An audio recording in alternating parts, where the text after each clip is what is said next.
وزیراعظم شہباز شریف کا کہنا ہے بھارت کی جانب سے سنتاس معاہدے کو یک طرفہ معطل کرنے کا فیصلہ قابل مذمت ہے۔ پاکستان اپنے حصے کے پانی پر کوئی سمجھوتہ نہیں کرے گا۔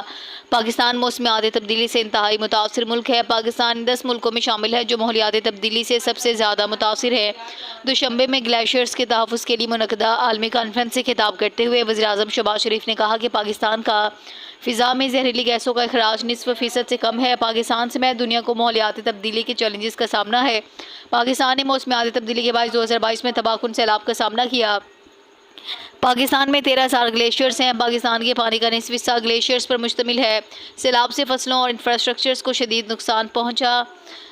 تقریب سے خطاب کرتے ہوئے وزیراعظم شہباز شریف نے کہا کہ پاکستان کا فضا میں زہریلی گیسز اخراج کا نصف فیصد سے کم ہے۔ قبل ازیں وزیراعظم شہباز شریف 2 روزہ دورے پر دوشنبے پہنچے، جہاں ایئرپورٹ پر تاجک وزیراعظم قاہر رسول زادہ نے ان کا پرتپاک استقبال کیا، جبکہ تاجک نائب وزیر خارجہ شریف زادہ فرخ حمدین بھی ایئرپورٹ پر موجود تھے۔